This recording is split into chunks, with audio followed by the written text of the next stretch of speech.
सदैव देश को एक नई प्रेरणा दी है। जब ये देश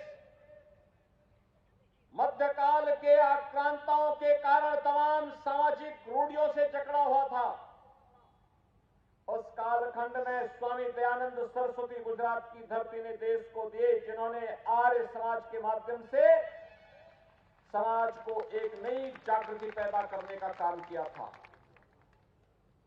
गुजरात की धरती ने देश की आजादी के महानायक राष्ट्रपिता महात्मा गांधी दिए, और गुजरात की धरती के कारण भारत के एकीकरण के शिल्पी लौह पुरुष सरदार वल्लभ भाई पटेल भी गुजरात की धरती ने ही भारत को दिए हैं।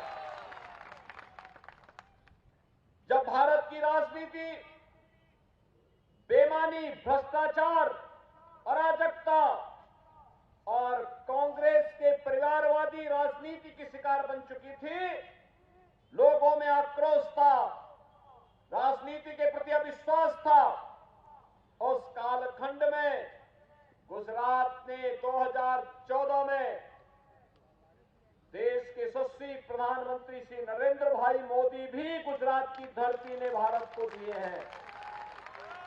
और आज का दिन तो अत्यंत महत्वपूर्ण है।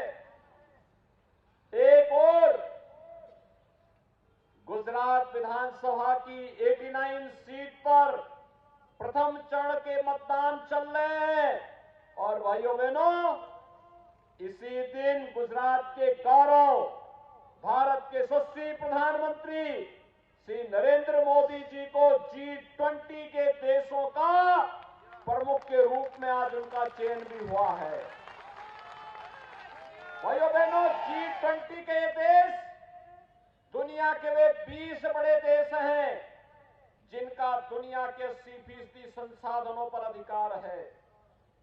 भारत को आजादी के अमृत महोत्सव वर्ष में यह सौभाग्य मिलना, ये गौरव मिलना, ये प्रधानमंत्री मोदी जी के यशस्वी नेतृत्व और वैश्विक स्तर पर भारत की बढ़ती हुई प्रतिष्ठा का प्रमाण है।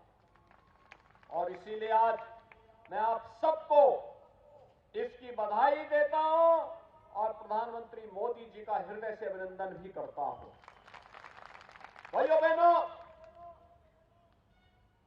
भारत आजादी के अमृत महोत्सव वर्ष में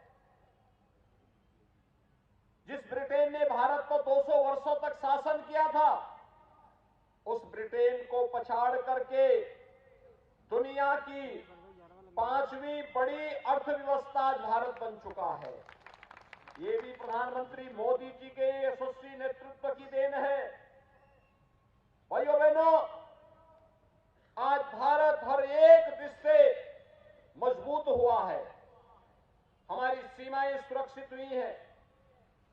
याद करिए, आज से 20 वर्ष पहले गुजरात दंगा मुक्त हुआ था, कर्फ्यू मुक्त हुआ था, और आज प्रधानमंत्री मोदी जी के नेतृत्व में भारत आतंकवाद से मुक्त हुआ है, नक्सलवाद से मुक्त हुआ है, अलगाववाद से मुक्त हुआ है। एक भारत श्रेष्ठ भारत की परिकल्पना साकार हो रही है, और उसी को साकार बनाने के लिए गुजरात का ये मॉडल विकास के मॉडल के रूप में, सुरक्षा के मॉडल के रूप में दुनिया के अंदर बड़े चर्चा का विषय बना हुआ है। भाइयों बहनों, एक और सुरक्षित भारत, एक भारत श्रेष्ठ भारत की परिकल्पना साकार हो रही है, तो दूसरी तरफ संकट के समय में अपने नागरिकों के साथ कैसे खड़ा हो जाया जाता है, इसका भी प्रमाण प्रस्तुत किया है प्रधानमंत्री मोदी जी के नेतृत्व ने। कोरोना जैसी महामारी के दौरान जब सभी राजनीतिक दलों के लोग और दुनिया के तमाम देश किम कर्तव्य विमूढ़ की स्थिति में थे, तब प्रधानमंत्री मोदी जी फ्रंट फुट पर आकर के देश को लीड कर रहे थे, और उन्होंने उस समय नारा दिया था, जान है जहान है, जीवन भी और जीविका को भी बचाने का, जहां बीमार वहीं उपचार का, फ्री में टेस्ट, फ्री में वैक्सीन, फ्री में उपचार और भाइयों बहनों हर गरीब को फ्री में राशन की सुविधा भी प्रधानमंत्री मोदी जी ने उपलब्ध करवाया। ये फ्री में राशन की सुविधा, डबल इंजन की सरकार महीने में 2 बार राशन भी दे रही थी। भाइयों बहनों इससे पहले कभी नहीं हुआ। और एक तरफ गरीब कल्याणकारी योजनाओं के माध्यम से हर एक गरीब को बिना भेदभाव के सबका साथ सबके विकास के भावनाओं के अनुरूप कार्य करने का कार्य किया गया। वहीं दूसरी ओर भारत की आस्था का सम्मान भी प्रधानमंत्री मोदी जी के नेतृत्व में हुआ है। भाइयों बहनों, भारत की आस्था का सम्मान किस रूप में हुआ है ये किसी से छुपा हुआ नहीं।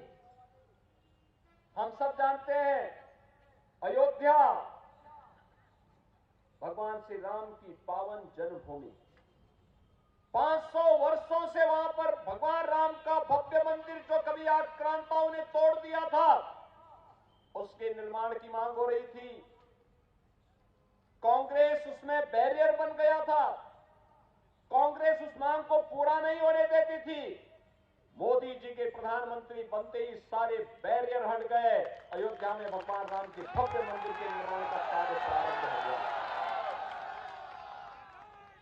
देश के अंदर अगर आप देखेंगे चारों ओर आस्था का सम्मान किस रूप में हो रहा है। काशी में काशी विश्वनाथ धाम का निर्माण होना, उज्जैन में महाकाल के महालोक का निर्माण होना, केदारपुरी में पुनरुद्धार हो जाना, बद्रीनाथ धाम का सुंदरीकरण की कार्रवाई को आगे बढ़ जाना, द्वारिका धाम का पुनर्निर्माण हो जाना, मां अंबा के पावन धाम दाता का फिर से सुंदरीकरण और पुनरुद्धार का कार्य हो जाना, सोमनाथ मंदिर के सुंदरीकरण के इस बड़े प्रोजेक्ट को ध्यान में रख करके कार्रवाई को आगे बढ़ा देना,